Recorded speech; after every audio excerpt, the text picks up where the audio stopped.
나치가 공산주의자들에게 왔을 때 나는 침묵하고 있었다. 나는 공산주의자가 아니었으니까.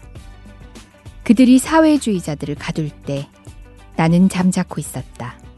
나는 사회주의자가 아니었으니까. 그들이 노조에 왔을 때 나는 항의하지 않았다. 나는 노조가 아니었으니까.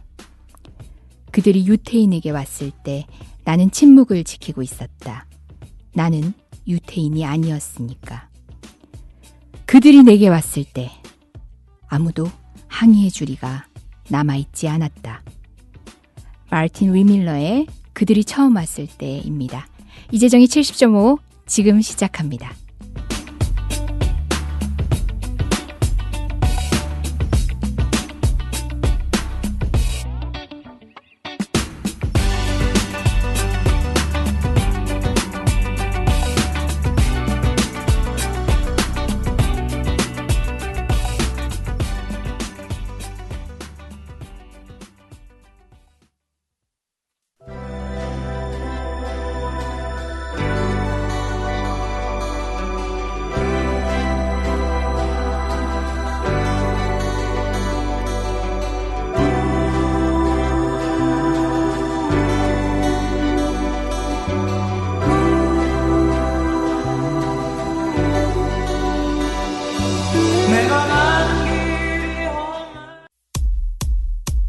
여우처럼 쇼핑하자 폭스마켓. 등산 스포츠활동 언더웨어 캡스룩. 이런 속옷 보셨나요? 땀을 흘려도 전혀 끈적임이 없습니다. 100% 국내 제작의 특허받은 기술로 만든 언더웨어 캡스룩. 32기가의 넉넉한 자체 메모리 탑재. 내차 지킴이 블랙박스 X박스. 고화질은 기본에 무상 1년 서비스까지 인터넷 최저가로 판매하고 있습니다. 국민TV와 함께하는 참 좋은 쇼핑몰 폭스마켓. 문의는 1566-5476. 검색창에 폭스마켓을 입력하세요. 폭스마켓.co.kr.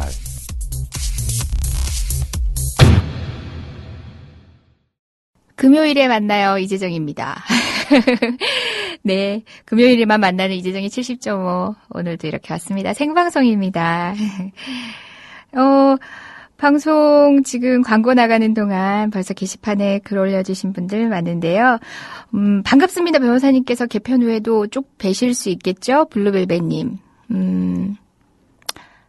아쉽습니다. 오늘이 마지막 방송입니다. 아, 정말 아쉽네요. 김효진 PD와 하는 마지막 방송입니다. 아니, 저는 정말 변호사 업무 진짜 잘하고 유능한 변호사고 진짜 바쁜데도 꼭 해달라 하시니 뭐 해드리죠. 뭐 시간 어렵게 한번 내보겠습니다. 다행입니다. 잘리지 않았습니다. 실은 내심의 목소리는 이겁니다. 잘리지 않았습니다. 실은요, 개편 과정에서 나왔던 얘기가 저한테 매일 방송을 하지 않겠느냐 얘기를 하시더라고요. 그래서 제가 생각하기에도 저는 충분히 오피니언 리더로서 정치 토크 좀 할 수 있겠다 싶어가지고요. 어떤 거예요? 이렇게 물어봤더니, 우리 김 PD님 심야 음악 방송이라고 하셨어요. 제가 농담 삼아 프로그램에서 한번 말씀드린 적이 있는 것 같은데요. 제 목소리가 여러분을 잠재워줄 수 있는 목소리. 그래서 충분히 심야 음악 방송 정도는 해도 족하지 않을까 한다 했더니 그걸 넙죽 받으셔가지고 심야 음악 방송을. 아니 저한테는 영광이죠. 근데 제가 나름 그래도 유능한 변호사이긴 해요. 아니요. 미안해요. 어쨌든 변호사이긴 해요. 그래서 매일매일 재판 준비하고 특히 심야 시간이 가장 핫하게 그 서면을 써내려가는 시간이랍니다. 그래서 결국은 불발이 됐는데요. 저 국민 TV 방송에서도 그 총망받는 방송인이라는 거 그냥 자랑하고 싶어서 얘기해봤습니다. 여튼 저는 다음 주 금요일에도 여러분 앞에 나타납니다. 감당하세요. 다만 제 짝지였던 저의 메이트 김효진 PD를 보내고요. 박성재 PD와 함께 할 겁니다. 거의 스튜디오는 여신 분위기라고 할 수 있죠. 물론 아쉽습니다. 이게 굳이 남녀 관계가 아니라 저는 그렇게 생각하거든요. 이 음량이 어우러지는 묘한 그 궁합이라는 게 분명히 있다고 생각하거든요. 그렇지만 우리 박성재 PD와는 뭐라 그러죠? 이게 싸우는 거 용호 쌍박 용호 쌍박 그렇게 묘한 경쟁 의식으로 프로그램을 더 발전시키게 될 것 같아요. 서로 묘한 경쟁심을 일으키면서 그래서 기대하고 있어요. 벌써 아직 시작하지도 않았는데 다음 주 프로그램 관련해서 얘기를 하려고 여러 차례 전화 오는 걸로 봐서는 아무래도 우리 박성재 PD는 여기 계신 김효진 PD보다는 더 멋진 프로그램으로 여러분들을 행복하게 만들어 드릴 것 같아요. 아이 깜짝 놀랐네. 진짜 마지막인 줄 알았어요 하는 분 계셨는데 깜찍합니다. 제가 게시판 글을 보니까요. 지난주에 제가 그 가려씨 얘기했었죠. 가려씨 오빠가 서울시 공무원 간첩 사건에 연루돼서 결국은 그 사건 자체가 가려씨의 증언을 바탕으로 한 건데 6개월간의 불법 감금을 바탕으로 한 거였다고. 그래서 무죄가 나왔다고 반갑게 여러분들께 소식을 전해주고 관련해서 KBS 추정 60분에서 방송될 거라고 제가 안내도 드렸는데요. 저는 아직 확인해보지 않았는데 피터팬님께서 올려주셨어요. KBS 추정 60분 화교남매 사건 방송이 연기됐다네요. 제작하시는 분들 굉장히 어려운 여건에서 제작하신 걸로 알고 있습니다. PD님들, 작가님들. 그리고 최대한 어쨌든 뭐 방송국이 상황이 그렇다 보니까 방송국이 허락하는 최대한의 폭을 얻어서 진실에 어긋나지 않게 방송하고 싶다고 얘기를 하셨거든요. 근데 불발이 됐다고 하네요. 좀 아쉬움이 있습니다. 계속 어쨌든 그 화면을 열악하지만 KBS 그리고 또 TV를 통해서 공중파를 통해서 볼 수 있었으면 좋겠습니다. 그 사건 자체의 의미도 의미지만 이런 것을 관철시켜 나가는 일선의 노력들이 또 방송을 다시 찾아오는 과정이 아닌가 생각하면서요. 여러분들도 같이 응원해 주시면 좋겠다는 생각합니다. 오늘 모실 게스트는요. 이미 여러분께 사석에서 그리고 저의 SNS, 팔로워가 별로 없는 SNS를 통해서 알려드렸는데요. 표창원 교수님 모실 겁니다. 품격 있는 보수의 품격. 표창원 교수님 기다리면서 제 얘기에 집중 안 하시는 분들 진짜 많을 것 같은데요. 아예 처음부터 말씀드릴게요. 제가 한 몇십 분간은 제가 썰 좀 풀려고요. 저도 여러분과 데이트할 수 있는 시간을 주세요. 저도 주인공이에요. 그래서 교수님 모시고 말씀 나눌 텐데요. 국정원 이야기 그리고 또 근간에 있는 정치적인 여러 가지 이슈 이야기 많습니다. 나눠보고 싶은 많은 얘기들이 있는데요. 그러나 저는 교수님과 개인 데이트를 하고 싶어요. 그래서 표창원 교수님은 어떤 사람인지 그리고 어떤 일상이 있는 사람인지 그게 궁금해서 거기에 초점 맞춰서 사람 냄새 나는 얘기 한번 들어보려고요. 물론입니다. 여러분들이 관심 가지시고 계시는 국정원 얘기, 간략한 정치적인 얘기도 말씀 거들어 주시고 가실 겁니다. 근데요. 이렇게 말씀드려 좀 그런데요. 제가 솔직히 고백을 하겠습니다. 실은 표창원 교수님께서 바로 직전에 녹음을 마치고 가셨어요. 제가 지금까지 말씀드린 거는 정말 다 연기 같아서 여러분들이 저 미워하실라. 실은 표창원 교수님이 생방송에 맞추려고 노력을 하셨는데요. 다른 방송국에 지금 일정이 있으시대요. 표창원 교수님이 국민TV 방송을 생방송으로 해주시지 않은 게 서운할 일이 아니라 실은 제 욕심이 너무 컸어요. 빨리 모시고 싶었어요. 다음 주나 그 다음 주 이렇게 미루기보다는 오늘 여러분과 함께 이야기 나누고 싶어서 제가 그러면 오늘 가능한 시간을 조율을 하다 보니까 미리 녹음을 하고 가셨습니다. 바로 직전에 가셨고요. 어차피 생방송 하다 보면은 제가 이렇게 여러분들하고 대화 나눌 텐데 저의 발연기로 처음에는 이제 생방송을 예정한 발연기를 했지만 이실직고를 하겠습니다. 많은 말씀 나눠주고 가셨는데요. 하나하나 정말 즐거운 시간이었어요. 개인적인 이야기도 그리고 또 우리 사회에 던져주는 메시지 그리고 여기 앉아있는 저한테도 많은 가르침을 주시고 가셨거든요. 설레게 기다려주셔도 좋습니다. 그리고 이번 주에는 제가 실은 여러분께 이번 주에도 여러분께 저자 사인이 든 책을 주고 싶었어요. 봐요. 제가 재미냈네요, 진짜. 그래서 교수님 책을 샀었는데, 제가 업무 일정이 맞지 않아서 사놓은 책을 못 가지고 왔어요. 대신에 제가 가지고 있던 책에 사인을 받아 놓았습니다. 그래서, 여러 권 드리지 못하고요. 한 권. 나는 셜록 홈즈처럼 살고 싶다라는 표창원 교수님이 최근에 내신 책, 사인 받았으니까요. 여러분께 드릴게요.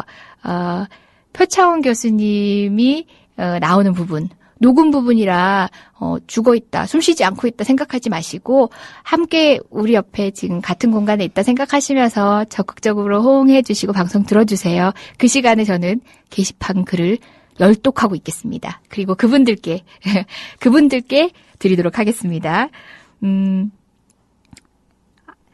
네.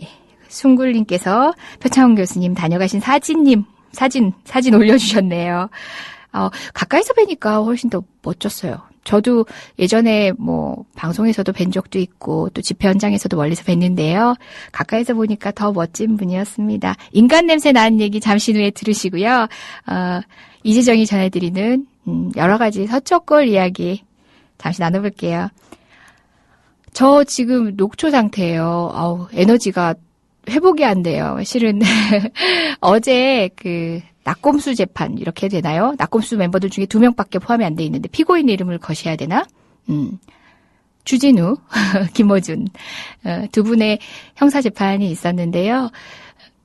평소에도 재판 일정이 휴가 마치고 난 뒤에는 녹록치 않았어요. 그래서 거의 재판 직전에야 일을 하게 되는데 배짱이처럼 놀다가 일을 미뤄서 그런 거 아니랍니다. 의뢰인에게 충실하고 있습니다.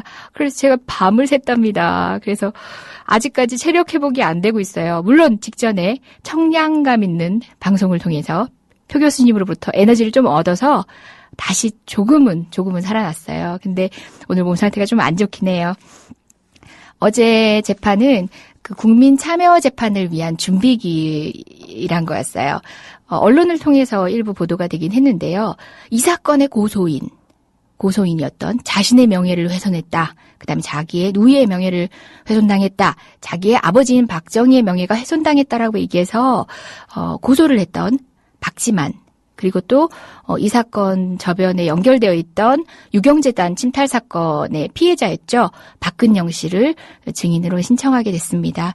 그런데 재판부께서 약간 재판부가 염려를 하는 거는 실제 국민 참여 재판이라는 건 여러 번 하는 게 아니라 대부분 하루 이틀에 몰아서 하게 되거든요. 단점이 있더라고요. 증인의 출석을 강제를 할 수 없다는 게 조금 아쉬운 점이긴 해요.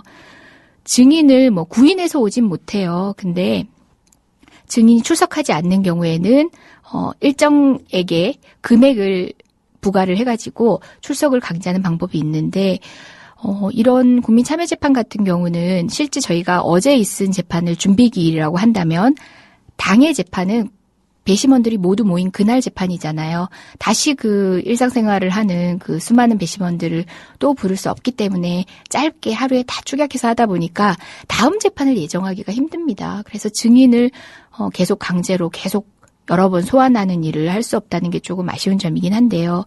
그래도 그 스스로가 사법 절차에 적극적으로 협력해야 된다는 점을 잘 알고 있는 멋진 보수이길 바랍니다. 본인의 누이가 우리나라 대통령 아닙니까?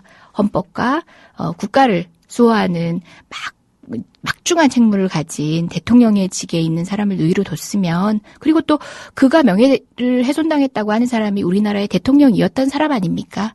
사법 절차에 적극 협조해 줄 것이라고 믿어봅니다. 회피하면 스스로 부끄러운 일일 겁니다. 여튼 어제는 그런 관련된 증인과 관련된 조율을 좀 했고요. 그다음에 전체 범죄 사실에 대해서 우리가 어떤 입장을 가지고 있는지를 재판부에게 얘기하는 시간을 가졌습니다. 처음 들었던 노래 소개를 제가 안 했네요. 여러분 다 아시고 계시겠지만 해바라기에 행복을 주는 사람입니다. 제가 참 좋아하는 노래예요. 아니, 그게 아니라 제가 없이 살던 시절에 가끔 이 노래를 축가로 불러드리면서 돈을 받았던 적이 있어요. 물론 저 혼자서 이 노래를 축가로 불러 멋질 정도의 그런 가수는 아닙니다.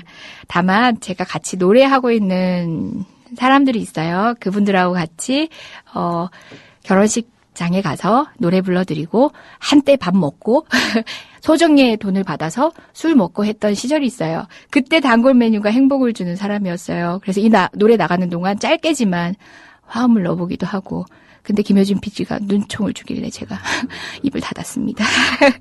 예, 행복을 주는 사람 들으셨어요. 김총수, 그리고 또 주 기자, 통상은 재판정에 가면은 팬들이 굉장히 많아요. 그런데 어제는 웬일인지 없어요. 기자 몇 분들만 있고 텅텅 비었어요. 그래서 조금 의아하게 생각이 들더라고요. 저도 평소에는 그렇게 막 주변에 너무 많은 분들이 에워싸고 하는 것들이 불편이라고 표현해야 되나? 그런 느낌도 너무 왁자지껄하니까 사건 자체 집중하기가 때로는 아이고 정말 유명한 의뢰인 하기 힘들구나 이런 생각도 했는데 없으니까 진짜 서운했어요. 정작 우리 피고인들께서 오늘 왜 아무도 없지 하는 표정이시긴 했어요. 아마도 지난 재판 때 변론 준비기일, 그러니까 공판 준비기일, 어제 같은 경우는 피고인들은 안 나와도 된다 하니까 피고인들 안 나오신다고 생각을 했던 것도 같아요. 그래서 아주 엄중한 엄숙한 상황이었어요. 어제 재판은. 평소에는 주진우 기자의 꽃 같은 팬님들이 오셔가지고 법정을 아주 화사하게 만들어 주셨는데 어제는 몇몇 관계자들만 이렇게 앉아서 거의 비공개 재판 유사의 아주 엄숙한 분위기에서 재판이 진행이 됐습니다. 그리고 간략히 그 사건 전반에 대해서 말씀을 드렸는데요. 이 사건의 핵심은 결과적으로 표현의 자유, 기자의 보도의 자유의 지점에 있습니다. 그래서 허위 사실을 공표를 한 것인지 아니면 진실한 사실을 보도를 한 것인지 또는 일부 사실과 다를지라도 그걸 사실이라고 믿을 정도의 충분한 뒷받침되는 증거를 바탕으로 해서 보도를 한 건지 그런 것들이 법적 쟁점이 될 것 같아요. 그렇다 보니까 실제로 문제가 되었던 박근혜 오촌 살인 사건 그리고 그 전제가 되었던 신동욱, 그러니까 박근영 씨 남편이죠. 신동욱 씨가 청도에 가서 박지만의 사주로 본인이 죽을 뻔했다라고 했던 그 사건으로 본인이 명예훼손으로 구속까지 됐잖아요. 그 사건과 관련된 그 두 사건의 실체를 얘기를 안 할 수가 없더라고요. 관련된 증인들이 또 법정에 소환이 될 겁니다. 물론 신동욱 씨 명예훼손 사건 같은 경우는 지금 구속된 사건 같은 경우는 수감 생활을 하고 있죠. 실제 정확한 단어로 표현하자면 그 수감 사건 같은 경우는 이미 확정 판결이 있었습니다. 하지만 그 확정 판결과 배치되는 사실을 공표하느라고 주 기자가 보도를 한 건 아니거든요. 그리고 낙검수에서 언급한 건 아니거든요.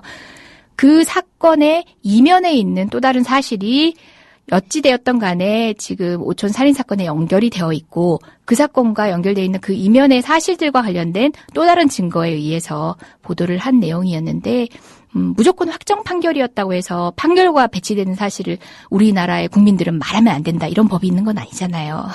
그런 점들을 법정에서 저희가 보여드릴 생각입니다. 다음 재판도 한 달이나 남았는데요. 한 달이나 남았다 이러면은 변호사들은 그러면 또 그 기간 또 놀겠네 하실지도 몰라요. 우리 변호사들은요. 법정에 출석하는 것, 그러니까 재판하는 게 되려 제일 수월한 일이에요. 왜냐면 그걸 준비하는 시간들은 훨씬 더 많거든요. 그때가 힘들어요.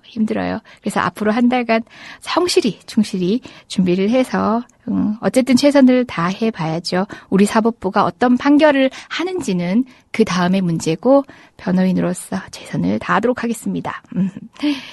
그리고 두 번째로 나누고 싶은 말씀은요. 제가 오프닝 때 읽어드렸던 그들이 처음 왔을 때라는 글귀였습니다. 그 글귀와 관련된 얘기인데요. 이번에 통진당 관련해서 대대적인 압수수색이 있었습니다. 저는요, 이 사건 자체를 제가 깊이 관여를 하거나 또는 사실의 실체를 알아서 뭐 확언할 수 있거나 장담할 수는 없습니다. 다만 이 사건을 다루는 국가정보원, 국정원의 태도 그리고 보수 언론의 태도에 대한 강한 반발심은 있습니다. 그래서 그런 지점들 그리고 또 적법 절차라는 어떻게 보면 변호사라는 법조인이라는 어떤 직업적 소명의식에서 제가 보는 비판적인 시각 그런 지점들을 드러내고자 처음에 그 글귀를 읽었습니다. 그러니까 사안을 바라보면서 드는 생각들은 스펙트럼도 굉장히 다양할 거예요. 각각이 다른 생각들을 가지셨을 것 같아요. 어머나, 진짜 저 많은 사람들이 그 공간에 모여서 그런 얘기를 했단 말이야? 그러면 문제 있네 하시는 분들도 있을 테고 또 어떤 분들은 아니야, 저건 국정원의 100% 허위 날조에 의한 공격일 거야 하시는 분도 있으실 테고 또는 뭐 어느 정도 지점에서 그래도 우리나라가 이 정도로 발전한 나라에서 대체 돈이 얼마나 있어야지 어떤 신식무기를 들고 이 나라를 국헌을 침탈하고 이 나라를 무력으로 기관 시설들을 공격하면서 민주주의를 해체할 수 있느냐 이런 의심을 가지신 분도 있을 거예요. 제가 실은 그 압수수색 현장의 한 곳을 제가 참여를 하게 됐는데요. 너무나 많은 곳에서 동시다발적으로 압수수색이 있다 보니까 그 변호인들이 뭐 다들 기존의 일정들이 있으니까요. 그러니까 변호사들이 별로 없던 상황이었어요. 그래서 제가 다른 재판을 하다가 연락을 받고 그 현장에 가게 됐습니다. 뭐 사건을 모르기 전에 장담할 수는 없습니다. 그건 맞습니다. 법조인이 그래서 중립을 가장 비겁한 사람입니다. 판결이 선고되기 전에 또는 증거가 현출되기 전에는 그 어떤 것도 확언할 수 없습니다. 다만 지금 이 시국에 그 3년간 추적을 해서 증거들을 모았다는 사람들이 지금 이 시국에 이 시점에 다른 제목도 아니고 내란죄의 제목을 들고 나왔다는 게 저로 하여금 분노하게 하고 의심의 눈초리를 거둘 수 없게 만드는 지점이었습니다. 물론 저는 뭐 이석기 의원은 본 적도 없어요. 통진당 당원도 아니고요. 이정희 변호사님, 이정희 대표님이시죠. 제가 아주 존경하던 선배님이었고요. 예전에 같이 법정에서 변호를 같이 했던 적이 있거든요. 정말 멋진 분이고요. 여전히 존경합니다. 뭐 그런 개인적인 인연 또는 저의 정치적인 뭐 어떤 다 그렇게 긴밀하진 않습니다. 그럼에도 불구하고 저는 그 현장이 너무 답답하고 속상했습니다. 법조인의 시각에서 말씀을 드리자면요. 뭐 변호사가 그 자리에 가 있으면은 따질 거라고는 적법 절차밖에 없습니다. 뭐 영장을 발부했다면야 어쨌든 간에 법원의 이름으로 발부가 되었다면은 뭐 저희는 수긍합니다. 다만 그 영장에 기재된 물품에 한해서 그 영장에 기재된 혐의 사실과 관련성이 있는 것에 한해서 그 영장이 집행이 돼야 되는데요. 저는 보면서 조금 답답했어요. 국정원이. 그러니까 물론 법률 배운 사람들이고 국정원도 그냥 뭐 작업만 하는 사람들, 댓글 작업만 하는 사람들이 아니잖아요. 나름 기본적으로는 법적 소양들이 있는 사람들인데 왜 이런 사소한 것에서 정말 그들이 지키려고 한 것이 국헌이라면 왜 이런 사소한 실수들을 계속할까 싶을 정도로 말은 사소하다고 얘기하지만 사법 절차, 공권력의 집행 현장에서 그런 사소한 것들은 아주 큰 겁니다. 그런 사소한 것에서 이런 실수들을 하고 이런 것에 대해서 무감각할까 하는 생각을 그 현장에서 너무 많이 했습니다. 그래서 심지어 영장에 기재되어 있지 않은 물건에 대해서 뭐 압수수색을 하려고 한다든지 또는 거기에 이제 당사자로 참여해 있는 사람의 인권을 침해하는 방식의 집행이 있다든지 그런 부분에 있어서 항의를 했죠. 항의를 하다 보면은 어쨌든 뭐 그쪽도 어거지든 아니면은 법적인 확신이든 간에 충돌이 조금 있게 되죠. 그러니까 설전이 있게 되죠. 저는 되게 웃긴 얘기 들었어요. 저보고요. 저렇게 밥 벌어먹고 살고 싶을까? 그럽디다.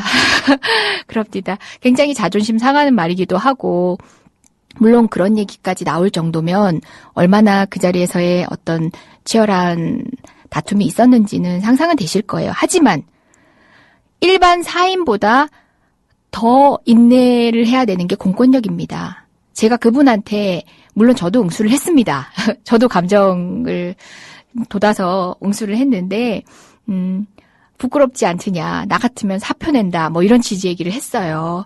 유치하죠. 제가 해놓고도 유치합니다. 왜 이 사람 데리고 내가 원세훈도 아니고 이 사람 데리고 이 말을 하고 있나, 그런 생각도 했죠. 그런데 그분이 그래요. 당신도 얘기했잖아 라고 변호사인 저한테 얘기합니다. 그래서 제가 얘기했죠. 까놓고 얘기해서 그래요.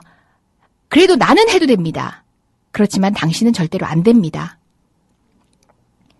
나는 해서 만약에 심각하게 모욕적이거나 명예를 훼손하는 정도의 발언이라면은 뭐 법적 책임을 지면 됩니다. 근데 나는 사인이에요. 사복 입고 있는 사인이에요. 하지만 그는 누굽니까? 사법 집행 작용을 하고 있는 공권력이에요. 공권력은 인내해야 돼요. 그런 말 편히 하고 싶으면은 옷 벗어야죠. 그래서 제가 그랬어요. 사표 내시면 하셔도 된다고. 하시고 싶으면 사표 내시라고. 공권력을 집행하는 현장이 아니시라면 그런 얘기는 뭐 수긍할 수 있죠. 어쨌든 그렇습니다. 가끔씩 그렇게 공권력 집행 현장이나 아니면 집시 현장에서 경찰들을 마주하게 되면 물론 그분들도 나름의 사명감을 가지고 일하시는 분들입니다. 그렇지만 공권력이라는 게 개인 대 개인의 관계와는 현격하게 다른 저울추가 현격하게 다르다는 걸 그분들이 못 느끼시는 것 같아요. 그래서 더욱 스스로에 철저해야 되고 때로는 그 현장 상황에도 더 인내심을 발휘해야 되거든요. 하지만 대부분의 경우는 어떻습니까? 가지고 있는 공권력을 등에 업었다라는 얘기를 들어도 족할 만큼의 위시를 더 하게 됩니다. 그게 법 집행 현장에서는 가장 경계해야 될 부분인데 가장 흔히 행해지는 거죠. 잠시 노래 한 곡 듣고 와서 마저 말씀 나누고요. 그리고 표창원 교수님 모셔보도록 하겠습니다.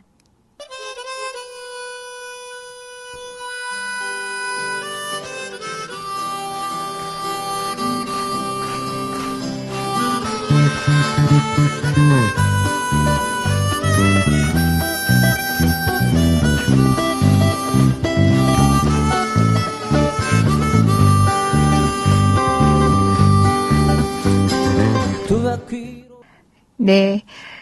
첫 번째 들으셨던 노래는요, 김광석의 두 바퀴로 가는 자동차였고요. 바로 연달아 들으신 노래는 해액에서 소년에게 넥스트의 노래였는데요. 행복한 삐디님, 해액에서 소년에게 어제 트셨잖아요. 이겁니다. 이거 레임덕 현상입니다. 설렁설렁 하시네요. 앞으로 우리 보지 마요. 그리고 깊은 물림, 정말 고마워요, 날라리 변호사님.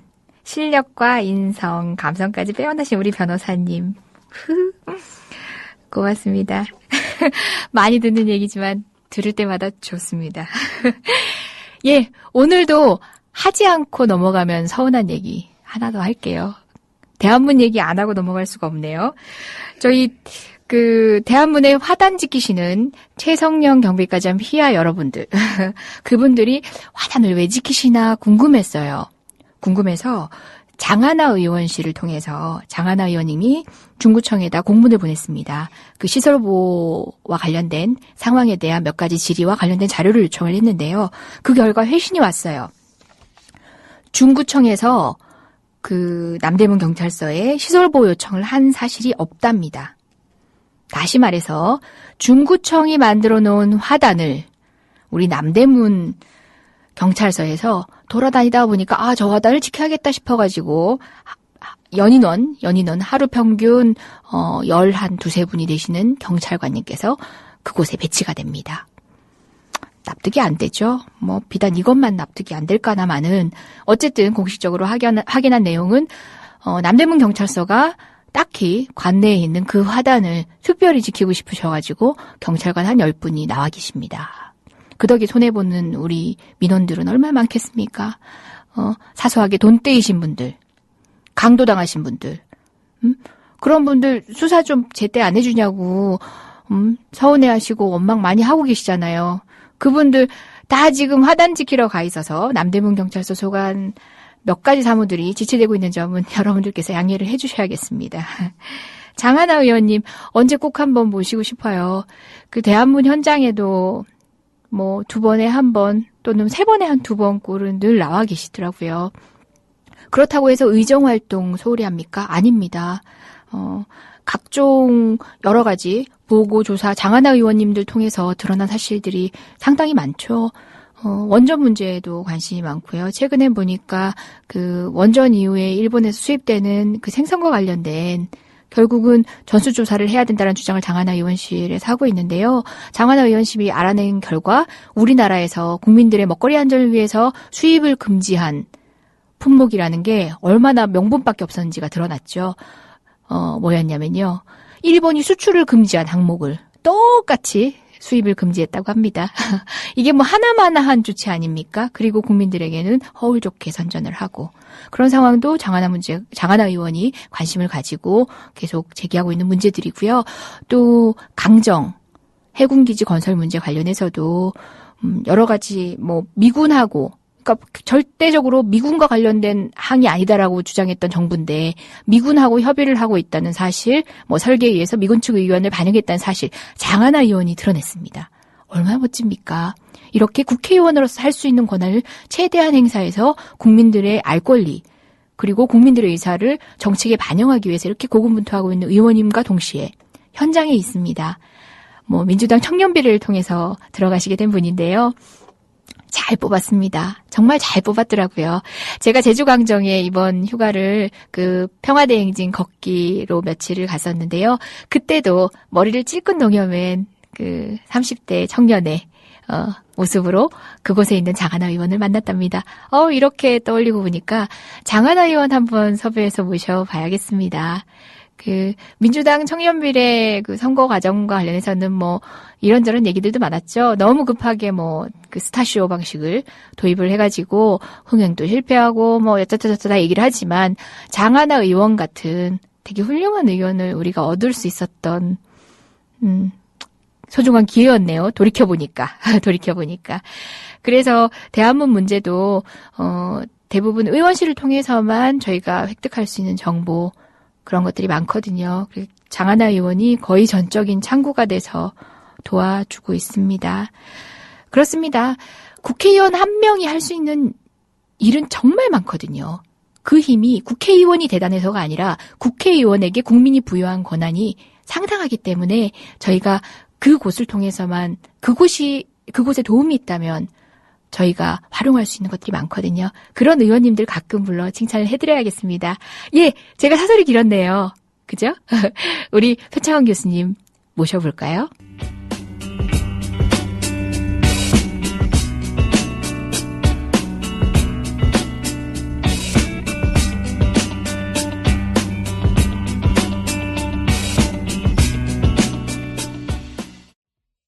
네, 여러분 오래 기다리셨죠? 제 목소리만으로는 늘 부족해 하시네요. 저는 여러분들하고 이렇게 단둘이 있을 때가 더 좋은데 저 게스트발로 방송하는 거 아닌데 너무 기다려주시니까 서운합니다. 네, 모셨습니다. 표창원 교수님 어서 오세요. 안녕하세요. 예, 반갑습니다. 네, 반갑습니다.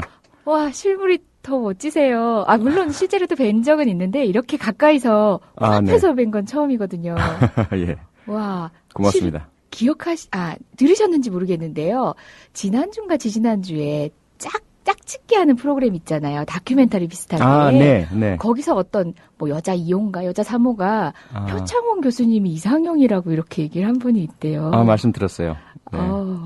아니, 늘 우리한테는 이 보수, 품격 있는 보수, 그 다음에 한 분야의 일가를 이루신 어떤 분, 전문가, 이런 느낌이었는데, 오늘 뵈니 그분이 이상형이라고 꼽을 수 있는 이 남성성의 매력을 지니신 분이라는 걸 제가 캐치를 했습니다. 작업 멘트 같은데. 네, 쑥스럽습니다. 좀 불안하네요. 저 해치진 않아요. 네. 해치진 않아요. 제가 표창원 교수님 모시기로 하면서 또 이제 게스트에 대한 공부도 열심히 해야 되는데요. 그래서 열심히 책만 모아봤습니다. 보수의 품격, 많은 분들이 품격 있는 보수라고 칭해주시는데, 스스로 이렇게 같이 인터뷰에서 책을 내신 책 제목이기도 하네요. 보수의 품격이라고 하셨는데, 품격 있는 보수의 아이콘이 되신 느낌은 어떠세요? 글쎄요, 제가 그런 존재가 됐다고 생각은 하지 않고요. 네. 극히 일부에서 그렇게 불러주시는 건 알고 있고요. 네. 너무 뭐 황송하고 송구스럽고 칭찬해 주시니까 부담도 많이 되고 네. 또 그 말씀에 따르는 행동을 보여드려야 한다는 네. 그런 의무감도 느끼고 있습니다. 네. 워낙에 우리 사회에서 보수, 진보 이런 좌표들이 있어야 할 그 좌표에 있지 않고 좀 중심이 이동돼 있는 바람에 또 이런 보수의 품격 있는 보수라는 이런 프로파간다가 새로 필요해지는 사회가 되긴 했어요. 셜록 홈즈처럼 살고 싶다라는 책도 제가 지금 손에 들고 있습니다. 셜록 홈즈라고 하면은 우리한테는 뭐 어릴 때부터 친숙하게 읽었던 탐정소설의 주인공인데요. 네. 바로 그 수사 전문가라는 걸 뭐 주목해서 셜록 홈즈라는 이름을 따오신 건가요? 그리고 수사 전문가로서의 경찰상이 꿈이셨던가요? 네, 그렇기도 하고요. 예. 또 하나는 모든 사안을 편견 없이 객관적으로 냉철하게 분석적으로 접근하고 그리고 그 진실을 쫓아나가는 그런 삶을 살고 싶다라는 그런 의미가 담겨져 있죠. 예. 어쨌든 책 꼭 사인 받겠습니다. 그리고 여러분 모두에 말씀드렸지만요. 책 한 권 정도는 제가 욕심내지 않고 여러분께 드리겠습니다. 마지막까지 집중해 주세요. 표창원 교수님 다른 곳에서 뵌 적 있어요. 경찰대학교를 네. 나오시기 전에 네. 실은 저하고 다른 의견을 가진 패널로 토론을 한번 하신 적이 있는데요. 네. 교수님이 기억 못 하시겠죠? 예, 죄송합니다. 예, 예. 아마도 범죄자의 얼굴 공개와 관련된 예. 주제였는데요. 네. 여러분은 궁금하실 것 같은데 저는 얼굴 공개를 반대하는 입장이었어요. 네. 그때가 아마 성폭력 사범이었던 것 같아요. 연쇄적으로 여러 네. 아이들을 성폭행했던 예. 유명했던 조도순 사건인가? 예, 그랬을 겁니다. 예. 그래서 저는 반대하는 입장이었고 네. 어쨌든 잉여의 몸이 되고 밖에 나와서는 자기 얼굴조차 가릴 수 없는 그런 신분에서는 수사기관에서 뭐 모자 정도 원한다면 씌워주는 거는 옳지 않느냐 이런 입장이었고 대부분의 분들이 이제 얼굴을 공개해라. 라는 입장이었죠. 그때 배 교수님은 저하고 이제 반대 입장이셨죠. 물론 그 주제 같은 경우는 뭐 진보 보수 뭐 이런 관점의 것들이 아니라 특히 그렇죠. 네. 범죄자와 관련된 여러 가지 이제 비교법적인 예도 들면서 그렇게 논의를 했던 기억이 납니다. 실제 흔히 얘기하면 쉽게 하는 말로 우리 편이라고 얘기했던 박경신 교수님도 네. 저와는 또 다른 의견이셔서 또 다른 프로그램에서는 그분하고 반대 패널로 가서 아주 막 감정이 얼굴을 붉힐 정도로 싸우고 왔던 기억이 있는데요. 애써 이렇게 친한 척을 해봅니다. 지금 요새 굉장히 바쁘시죠? 뭘 하시면서 보내시나요? 출근하실 곳이 없잖아요. 네, 출근할 것도 없는데 특별히 하는 것도 없는 것 같은데요. 그냥 막 바쁘네요. 네, 여러 군데 TV에서도 많이 뵌 것 같고요. 또 고정으로 또 하시는 방송들도 있는 것 같고요. 집필 활동도 계속 하시나요? 네, 글은 기고하는 네. 것이 있고요. 정기적으로. 그리고 책도 계속 쓰고 있고. 또 강연도 하시고. 네, 강연도 비정기적인데요. 예. 늘 있네요. 게다가 촛불 집회에서도 또 뵙습니다. 네, 거리 강연, 촛불 집회 때도 가서 말씀드리는 기회들도 있고요. 예. 네. 굉장히 감회가 남다르실 것 같아요. 이렇게 책을 보면은 처음 경찰이 되셨을 때 시위 현장에도 나가본 기억들도 이렇게 써놓으시고 하셨는데 네. 그 촛불 집회 현장에서 국민들하고 같은 얘기를 하고 있을 때 예전에 어떤 경찰로서의 경험하고는 또 다르셨을 것 같은데요. 네, 제가 언제였죠? 아마 7월 네. 촛불 집회였던 것 같습니다. 그때 현장에서 말씀을 드렸어요. 제가 딱 24년 전 오늘은 저 경찰관들, 경찰버스 안에 있었다. 네. 그 당시에도 역시 시민들이 나와 계셨고 많은 비판을 하셨고 네. 광장에서 시민들의 어떤 그런 울분을 토하셨을 있었던 그때 네. 저는 그 반대편에서 네. 소위 말하는 시위를 관리하는 그런 경찰관의 입장이었고 음. 그때 제 마음은 시민들을 보호해드리고 질서를 유지하고 네. 비록 같은 편에 서 있지는 않지만 어떤 같은 목표 우리가 좀 더 네. 좋은 나라에서 살았으면 좋겠다. 뭐 그런 어떤 심정이었음을 기억한다는 말씀드렸고요. 네. 지금 다른 입장에 서 있지만 네. 마음은 같다. 그래서 네네. 아마 지금 저쪽에 있는 우리 경찰관들, 의경들도 같은 마음일 것이다. 그래서 좀 격려 좀 부탁드린다. 이래서 이제 박수 좀 부탁드리고 뭐 그랬었죠. 예, 네. 기억합니다. 기억합니다. 현장에서 그런 말씀들이 다른 연단에 오르신 다른 분들하고 참 달랐던 이유도 바로 표창원 교수님이었기 때문에 그리고 또 아직도 선명히 우리조차도 보수인 분이기 때문에 그러니까 흔히 뭐 평끼리 모여야 되는 것 같은 그런 대중 집회에 그래서 더욱 우리한테도 설득력 있는 말씀이었던 것 같아요. 어떤 가교가 되어지시는 그런 메시지였던 것 같아요. 근데 굉장한 달변 가셨어요. 특히 대중 집회라는 거는 이렇게 방송 마이크를 잡는 거랑도 또 다르거든요. 호흡 하나, 그냥 말의 톤 하나, 목소리 굵기 하나가 그 수많은 대중들의 감정을 들었다 놨다 하게 되는데 잘하시는 분들은 몇 있으세요. 근데 뒤에서 들으면서 저분이 언제 이런 경험이 있으셔가지고 저렇게 소위 말하는 선동가의 모습으로 이곳에 서 계시라 그런 느낌이 있었어요. 어디서 그렇게 선동을 해보셔가지고 선동을 해본 적은 없고요. 들었다 그때도 놨다 제가 뭐 선동이라고 생각은 안 했고요. 예. 다만 뭐 제 직업이 그 가르치는 사람이었기 때문에 네. 학생들 앞에서 여러 학생들 앞에서 많은 이야기를 해봤고 그리고 또 뭐 외국에서 외국 청중 대상으로도 강의도 해보고 발표도 해보고 외국 청중이라고 하면 그럼 뭐 국제학회도 있고요. 예. 미국에서는 제가 1년간 초빙 교수로 미국 학생들 대상으로 예. 강의를 1년간 하고 오기도 했고요. 우와. 뭐 그런 다양한 경험들이 앞에 계신 분이 누구이든 예. 또 그 수가 얼마나 많던 적던 상관없이 제가 하고 싶은 이야기, 해야 할 이야기 그리고 그동안 많은 노력을 했던 게 저 혼자 할 이야기를 하자가 아니라 그것이 뭐 강의건 뭐 학회 발표건 무엇이든지 간에 앉아 계신 분, 듣는 분 그분들이 어떤 이야기를 듣고 싶어 하시는가 어떻게 해야만 그분들이 잘 이해하실까 쉽게 받아들이실까 이런 것들을 뭐 10여 년간 계속 노력하면서 그 부분을 생각하면서 해왔기 때문에 그게 아마도 그런 시위 현장이라고 해서 그렇게 다르지는 않았던 것 같습니다. 아, 예. 와, 역시 멋지시네요. 강의라고 하면은 어떤 뭐 정치적인 집회에서의 설득하고는 다르고 어쨌든 전달만 하면 된다라고 생각했을 수 있는데 지식의 전달이 주된 목표인데 그때조차도 공감하는 것에 대해서 고민하셨던 얘기가 인상적이었던 것 같아요.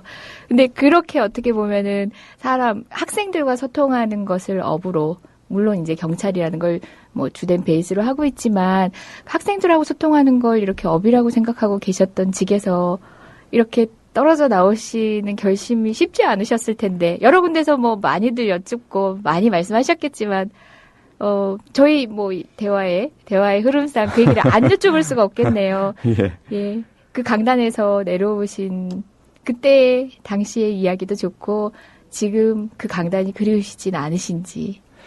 글쎄요. 일단 그리움은 있죠. 당연히 있고 우리 학생들하고의 그런 그 만남은 또 다르거든요. 느낌도 다르고 그런 어떤 긴장감, 친밀도 그 학생들이 아주 좀 유사한 그리고 상당히 또 그 똑똑한 친구들이고 하다 보니까 그렇죠. 엘리트들이시죠. 예, 그들의 질문 또 제가 좀 부추기기도 하거든요. 반대 의견들을 제가 좀 다른 학생들이 동의하지 못할 만한 이야기도 던져대면서 이제 그랬던 어떤 그 기억들은 추억으로 많이 남아 있고 많이 그립고 하지만 그 당시에 제가 어쨌든 선택을 할 수밖에 없는 상황이었기 때문에 그 선택을 위해서 고민도 했고요. 그리고 무엇이 옳은지에 대한 그런 어떤 치열한 생각 속에서 내린 결론이기 때문에 그 선택에 대해서는 후회는 하지 않습니다. 네. 20년이 넘는 동안 어떻게 보면 경찰이라는 위치에서 직업적 고민이든 삶의 고민이든 해오셨던 분인데 그러면 얼마나 많은 또 그곳에서의 동료들이 있었겠어요. 또 제자분들도 마찬가지고 뭐 그분들 중에는 이렇게 나오신 것 자체가 일면 배신 같아 보이는 분들도 있을 것 같아요. 그런 그럼요. 원망이나 서운함을 들으신 적은 없으세요? 있죠. 있고, 네.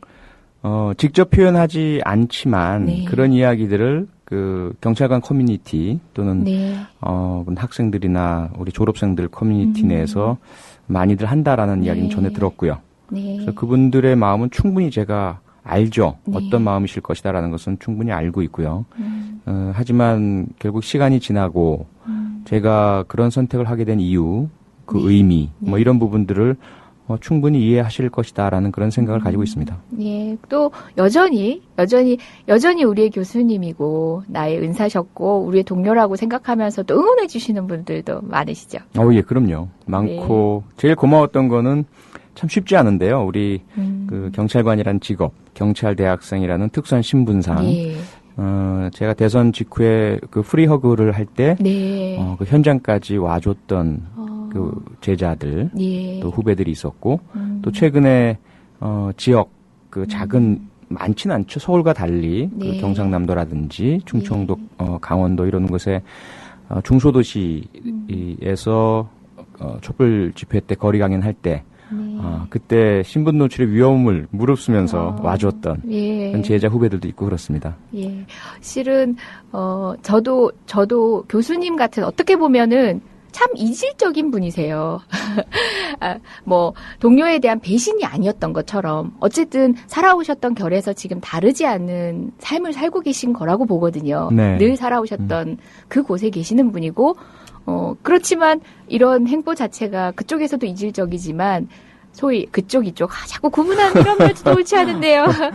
또 뭐 마냥 이분이 뭐 진보 인사인 양 구는 것도 옳지 않은 시각이잖아요. 네. 예, 참 이질적인 분들인데 이런 분들을 통해서 배울 것들이 참 많다는 생각도 해요. 왜냐하면 저 같은 경우만 하더라도 시위 현장에서 경찰관님들을 뵈면 이 제복 알러지가 있어요. 그래서 다른 곳에서는 안 나오던 욕도 나옵니다. 제가 저분들도 실제 저분 나름의 직업적 소명의식과 그다음에 지금은 내 앞에서 드러내지 못하지만 가지고 있는 메시지가 있을 텐데 왜 저분을 난 자꾸 적대시할까? 그러니까 대화하는 방법에 저도 참 낯설고 아직 못 배운 사람들이거든요. 그래서 어떻게 보면은 이제 제가 더 말을 많이 하나요?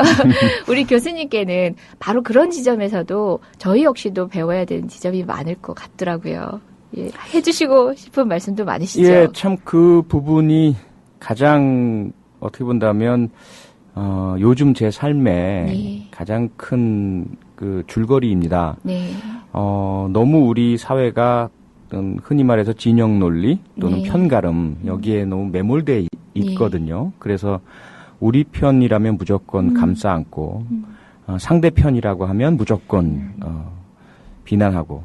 그래서 저 같은 경우가 너무 이제 극명하잖아요. 그 지난 대선 이전에는 저는 말씀하신 것처럼 소위 말하는 보수 편이었거든요. 예. 그래서 보수 쪽에 계신 분들이 저를 열렬히 응원해 주셨고 네네. 지지해 주셨고 예. 그런데 그 이후에는 저의 의지와는 상관없이 진보 편이 되어 있고 보수에 계신 분들은 저에 대해서는 무조건 이제 안 좋게만 말씀하세요. 어떤 이야기를 해도 그분들께 어떤 칭찬이나 유리한 이야기를 해도 그걸 이제 색안경을 끼고 말씀하시는 분위기가 된 거죠. 예. 이런 걸 겪으면서 이 문제, 이런 우리가 빠져 있는 네. 진영 논리와 편가름의 문제를 해결하는 것이 결국은 한국적인 문제, 한국병의 치유의 길이다. 이런 것들을 절실히 느끼고 있고요. 그게 지금 가장 이제 그 핫하게 떠오르고 있는 통합진보당 네. 그 이석기 의원 네. 관련된 문제에서 저는 오히려 희망을 봅니다. 뭐냐면 이게 국정원 사건, 국정원 댓글 의혹 사건과 이 통진당 이석기 의원 사건이 너무나 좀 대비되는 극우와 극자의 문제거든요. 상대방을 온전히 적으로 돌리고 네네. 어떤 이데올로기에 경도되고 네. 그래서 뭐 전쟁을 치르듯이 상대를 말살시키겠다라는 그런 극단적인 이데올로기에 빠진 집단들이 보여주는 행태가 네. 양쪽 진영에서 모두 나온 거죠.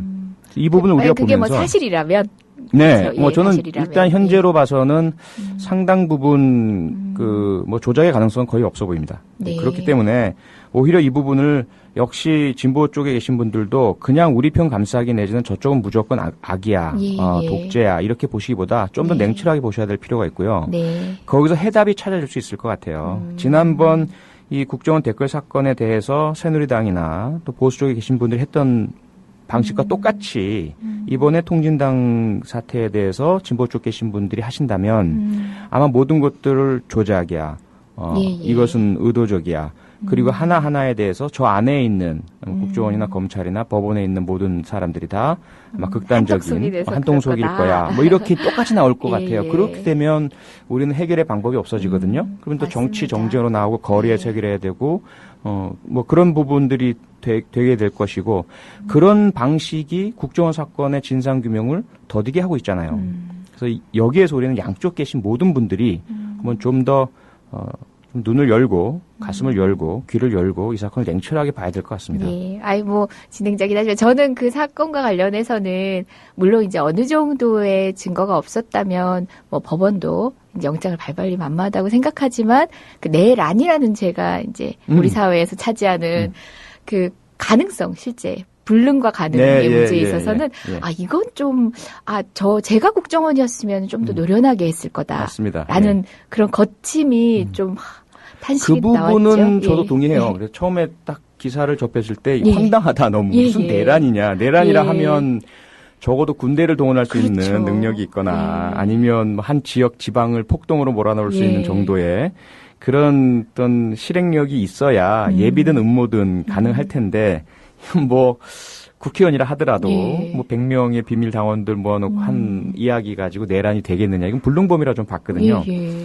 근데 문제는 어제 오늘 그 한국일보에 나온 녹취록 전문들을 쭉 봤더니 내란은 불가능하지만 네. 그건 분명히 범법은 확실해 보이고 우리 특히 사회에서 실정법 위반이 실정법 위반은 분명하고 특히 그것이 그냥 지나가는 말로 하는 정도가 아니라 구체적으로 또 폭발물의 준비, 예. 국가기관 시설에 대한 폭파의 계획, 또 그 폭발을 하기 위해서 잠입하려면 내부인을 뭐 포섭해야 되는 방법이라든지 이런 것까지 쭉 나와 있는 것을 봤을 때는 내란은 아마 적용이 어렵겠지만 형법제 120조, 네. 119조나 있는 폭발물의 사용에 대한 선동 이 정도는 아마 적용이 가능할 것 같은. 그런 사실들이 모두 이제 유죄 증거로 받아들일 수 있는지 어쨌든 뭐 진행되는 사법 절차 내에서 네. 좀 더 지켜보고 그렇죠. 명백히 이 상황을 좀 섹시한 제목을 뽑아서 내란죄로 선동했던 국정원이 책임질 일인지 또는 또 뭐 어느 정도에 해당할지 몰라도 법적으로 드러나는 부분은 또 책임을 져야겠죠. 제가 드리는 말씀은 이 자체에 그런 내란이 옳으냐 마냐의 부분보다도 네. 진영 논리로 무조건 감싸려고 해서는 안 된다는 겁니다. 네. 그래서 국정원 사건에서 처음에 아무것도 없었을 때 의혹만 있었을 때 비난했던 우리가 네. 저쪽에 어떤 3년 기간의 내사를 통해서 증거를 가지고 나온 사건에 대해서 무조건 이건 조작이야. 라고 하면서 예, 예. 그 같은 진영의 사람들을 끌어들이고 정치화하려는 태도는 결코 옳지 않다라고 저는 생각을 합니다. 예. 설득을 할 때는 이제 반대 진영에 있는 사람을 설득할 때도 마찬가지고 우리끼리도 그런 설득되고 하는 과정들이 필요하다고 봅니다. 네네. 예. 그럼요. 무조건 내 편이니까 내가 한 일에 너는 당연히 내 뒤에 써주겠지 하는 방식의 이제 짧은 단어들은 좀 지양됐으면 좋겠다는 생각이었어요. 저도 상황을 그게 보면서. 결국은 예. 저하고 연관이 되죠. 제 삶하고. 네. 그러니까 제가 네. 국정원 사건에 경찰 제가 몸담았던 조직을 비판하고 네. 국정원과 정부를 비판하면서 나왔을 때 네. 보수 쪽에 계신 분들은 그 어떤 이해관계 측면에서 봤죠. 뭘 바라고 뭘 얻으려고. 예, 그렇죠? 그랬죠. 국회의원 그랬죠. 공천 그런 미락을 시선이 받았느냐, 많았죠. 뭐 했느냐. 예.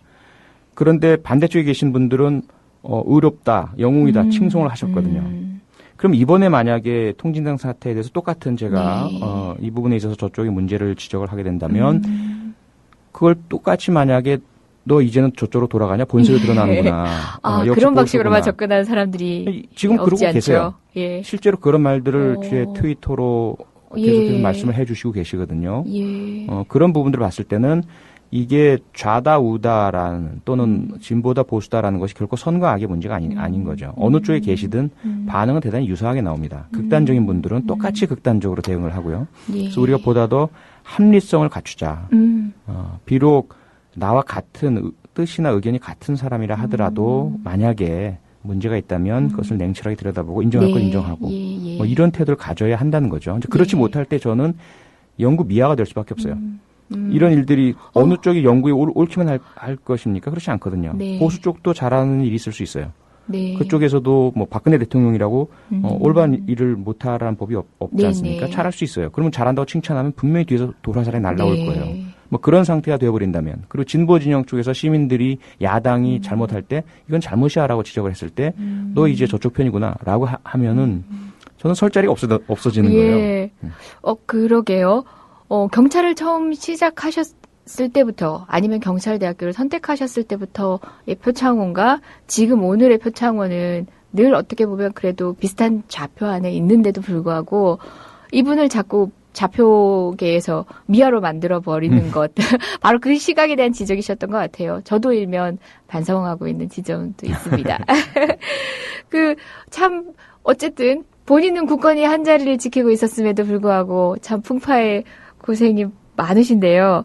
저는 항상 궁금했어요. 늘 나와서 이제 국정원 얘기나 하시고 다 하시는데요. 가족.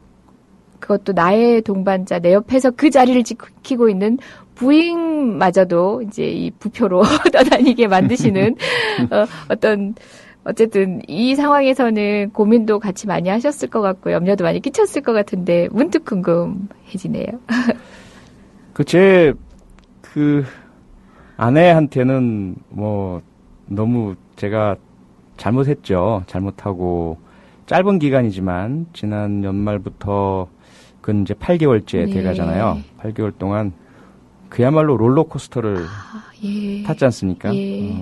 너무 이제 많은 불면의 밤도 제가 강요했고 겉으로 드러내진 못하지만 걱정과 불안과 초조와 뭐 이런 부분들을 너무 많이 제가 끼쳤기 때문에 두고두고 살면서 갚아야죠 이제. 결혼하신 지 얼마나 되셨죠?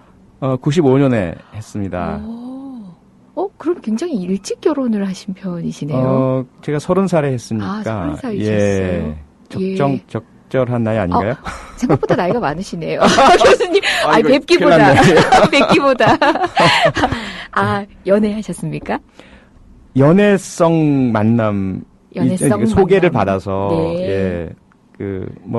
결혼을 전제로 소개받은 건 아니고, 그냥 만났는데, 뭐랄까요, 첫눈에 반했다 그럴까? 우와. 그래서 딱 3번 만나고 결혼하자고 제가 청혼을 했고요. 네. 3번 만나고 결혼하자고 청혼, 3번 만에 결혼에 대한 확신이 있을 수 있을까요? 결혼을 너무 쉽게 생각하신 거 아닌가요?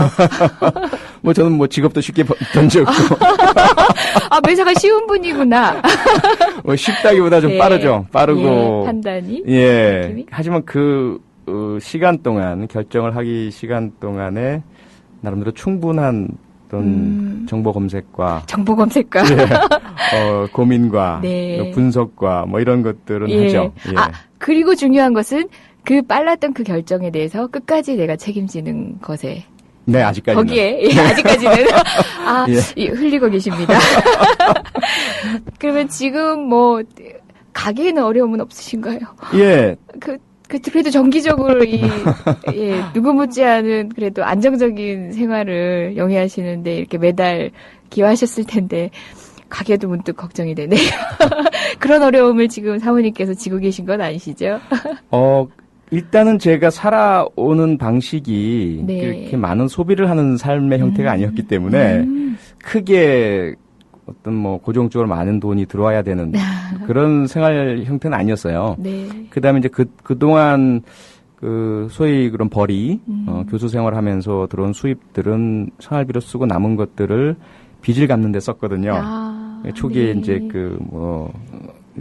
집담보 집 대출 받아서 이제 전세에서 또 사고 이런 과정에서 졌던 부채들, 차 사면서 이제 할부 부채들, 그거 다 갚느라 호덕되다 보니까 이제 거의 다 끝났어요, 이제 부채가. 그래서 이제부터는 좀 여유롭게 사나보다 했더니 교수직을 그만두게 됐고, 그래서 생활은 거의 같아요. 다만 그전에는 그 교수 수입으로 갚던 빚들을 다 갚았기 때문에, 이제는 사는 것은 똑같은데, 그다지 어떤 어려움은 없습니다. 네. 와, 저희가 오늘 표창원 교수님을 모셔서 이제 속속들이 낱낱이 다 알고 싶다라는 욕심은 냈지만 이렇게 가계 부채 상황과 이런 것까지 제가 파헤치게 될 줄은 몰랐습니다. 어쨌든 저희는 모두 예, 알겠습니다. 네, 조금 물론 이제 훌륭하신 분이라는 건 알고 어느 정도 짐작하는 바는 있었지만 그래도 영국 유학도 다녀오시고 경찰대라면은 어쨌든 우리나라에서는 국가가 지원하는 어쨌든 엘리트 코스가 담보된 그곳에서 평범한 교수님도 아니셨어요. 나름 유명 교수님의 모든 것들이 보장되어 있는 분이 어느 날 갑자기 교수직을 때려치고 나오셨는데 소비가 크지 않고 삶의 방식이 의외로 소박하고 소위 이제 우리가 생각하기에는 굉장히 자본주의화돼 있을 것 같은 직위시잖아요. 근데 참 반자본주의적으로 소박하고 그것에서 행복을 느끼시는 삶을 기우셨구나라는 게 조금 의외긴 했어요. 방금 말씀을 들으면서도요. 근데 이제 그런 건 있어요. 제가 이제 93년부터 네. 5년간 영국 유학을 하면서 예. 그러니까 영국적인 삶을 경험을 했잖아요. 근데 참 소박하더란 거죠. 그쪽 사람들의 네. 삶이 자본주의 종주국이고 예. 아담 스미스 국부론의 예. 어떤 본산지인데도 사람들의 삶이 아주 단순해요. 직장 갔다가 일찍 돌아와서 가족들과 같이 지내고 예. 아이들과 마당에서 공을 차거나 산책하고 별다른 게 없더란 말이죠. 그래서 과연 그러면 그 버는 돈들은 다 어디다 쓰나 이렇게 몰래 알아봤더니 예. 가끔 가족들이랑 여행 가고 노후를 대비하고 이런 것들이더라고요. 이제 그 한 네. 5년 동안 살면서 제 지도 교수님과도 여러 차례 그 집에 놀러 가서 식사도 하고 네. 그러면서 어떻게 본다면 그다지 지나친 소비를 통해서 예. 향락이나 또는 영흥이나 이런 것들을 해야 할 필요를 못 느꼈다고 할까요? 그 다음에 예. 지나치게 좋은 것을 명품을 사고 가지고 과시할 필요를 못 느끼고요. 네. 그래서 그 이후에 한국에 와서도 그냥 밥 먹고 아이들 교육하고 생활에 필요한 것들이 마련되면 그냥 기쁘고 즐겁고 네. 별도로 다른 걸 할 필요를 좀 별로 못 느꼈어요. 예. 그리고 이제 그다지 저는 이제 그 전에 총각 때는 술을 참 좋아했습니다. 많이 마시고. 그런데 아이들 생기고 하면서부터는 네. 그런 자리가 그렇게 또 그렇게 좋지는 않더라고요. 그래서 주로 아이들하고 같이 지내고 가족들과 골프 안 치고. 예. 골프를 안 치세요? 예, 다른 그런 돈이 들어간 취미가 전혀 없어요. 그러다 보니까 크게 소비할 필요는 없다는 그런 제 생활 습관이었죠. 와. 대학을 선택하실 때도, 그때 보면 이미 선택을 하는 이 사람의 어떤 삶의 방향에 대한 각오나 이런 거는 좀 엿보이기도 했던 것 같아요. 대학 선택하신 얘기가 언론에도 있고 쓰신 책에도 나와 있는데요. 참 공부를 잘했던 분이었는데 서울대 대신에 경찰대를 간다고 이제 주변에서는 이제 염려 아닌 염려, 만류 아닌 만류를 하셨다고 네. 들었어요. 왜 서울대를 안 가셨어요? S대. 그때 조금 사연이 있는데요. 제가 네. 사고를 좀 쳐서 병원에 입원하고 예. 이러느라고 그 당시에 이제 건강보험도 잘 돼 있던 때가 아니니까요. 네. 1984년 이때였으니까 고등학교 3학년 때 부모님께 많이 죄송했죠. 네. 집안 형편도 어려운데 병원에 입원하고 수술 받고 이러느라고 잘은 몰라도 이제 의료비가 많이 들어갈 텐데 네. 어떻게 해야 되나 고민을 하다가 돈이 안 드는 대학을 가야 되겠다. 이제 그런 결심을 하게 됐어요. 그래서 여러 군데를 알아보다가 네. 사관학교는 도저히 제가 버텨내지 못할 것 같고 본인의 삶은 예. 상상이 안 되시고. 네. 그리고 다른 곳들도 그렇고 근데 이제 경찰대학의 그 팜플렛이 네. 아주 좀 낭만적이었어요. 그 축제에 캠프파이어 장면을 전면에 내세운 하필 노는 장면을 보시고 상당히 유인과 예, 유혹적인 예. 네.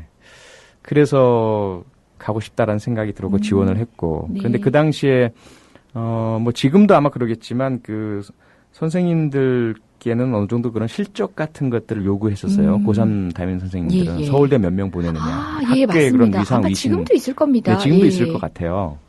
그때 이제 선생님은 저는 서울대를 갈 수 있는 그 수준일 텐데 네. 그 당시만 해도 이 경찰대학이나 특수대학은 그런 실적 산정이 안 들어갔었거든요. 네. 그러다 보니까 서울대 가는 게 좀 낫지 않겠니? 이제 이런 말씀을 하시고 예. 했던 거죠. 예. 그래도 너무 늦어지지 않게 정정은 해야죠. 그렇지만 우리 표창원 교수님의 고3 담임 선생님은 표창원 교수님의 장래와 적성과 이런 걸 생각해서 아니 은사님 찾아뵈야 될 거 아닙니까? 그래도 그랬겠지요. 그럼요. 당연하죠.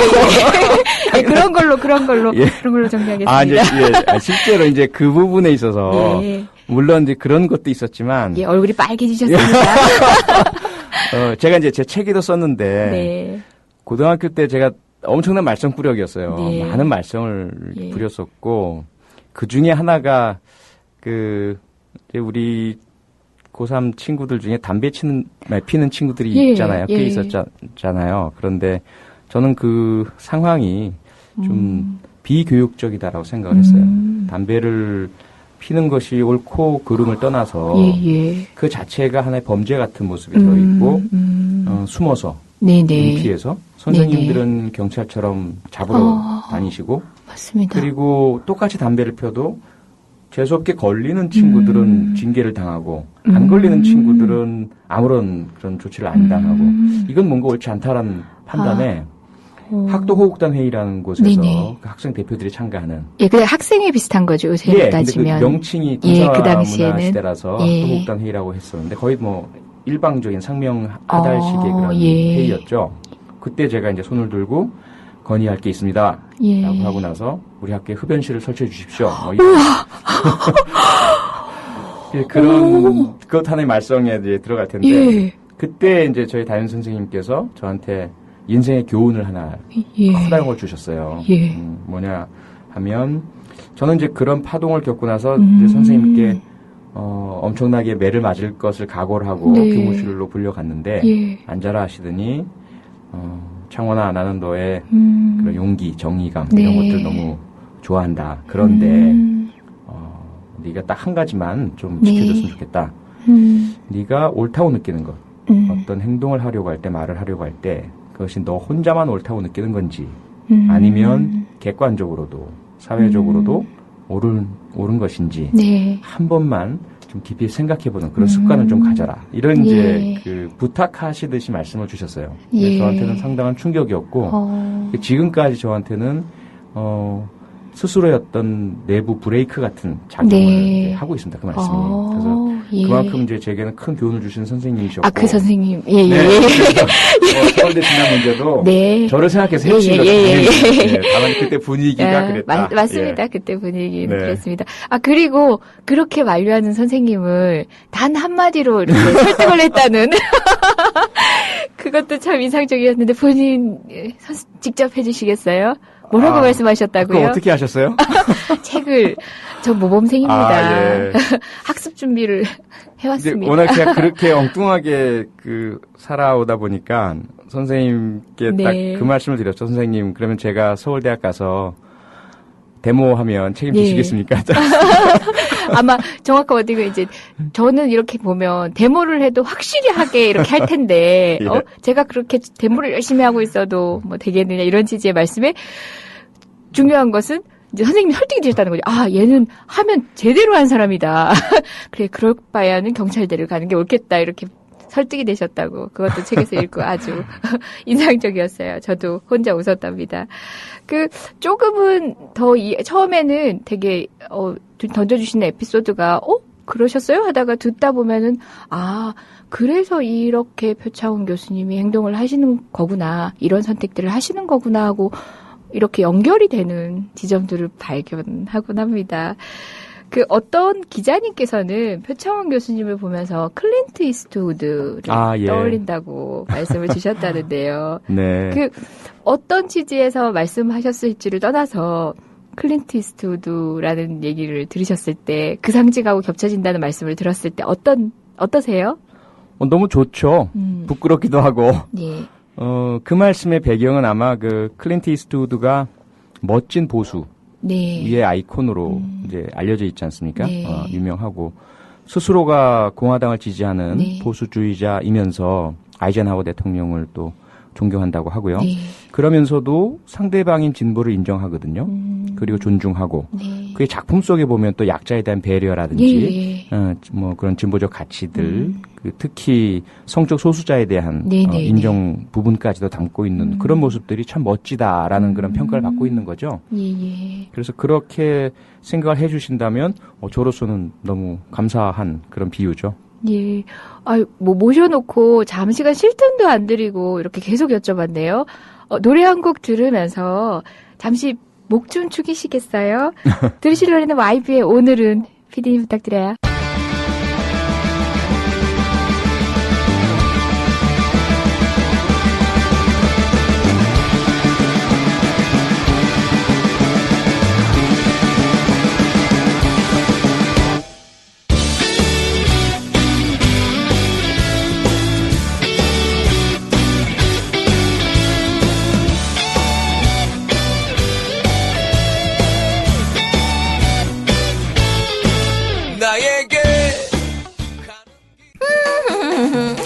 우와, 옷 새로 썼나 보네. 멋지다.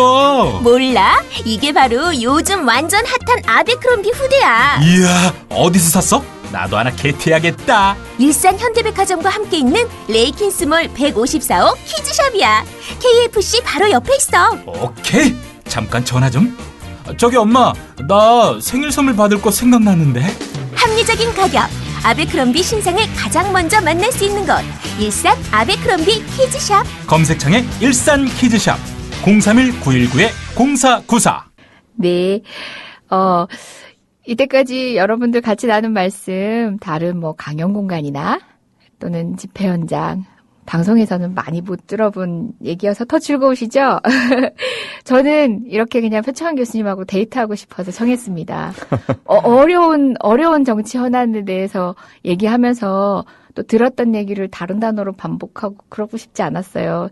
좀 더 편안하게, 표창원 교수님, 우리 사회 선배님이시기도 한데, 왜 이런 선택을 하시고, 왜 지금은 이 지점에 계실까? 이게 참 궁금했거든요. 네. 그러면서 저는 또 궁금한 것. 표창원 교수님이면은 굉장한 전문가세요. 경찰 수사 전문가, 그 프로파일러라고 하는 우리 일반인에게는 조금 한상이 있어요.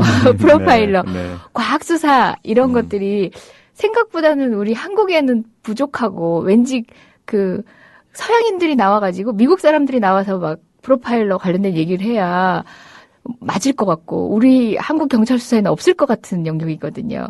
그 얘기 한번 여쭙고 싶어요. 네. 영국 가서 공부하고 오신 게 바로 그 프로파일러라고? 정확히 프로파일러라고 하면 뭘 뜻하는 거죠? 프로파일러는 이제 프로파일링을 하는 사람이고요. 네.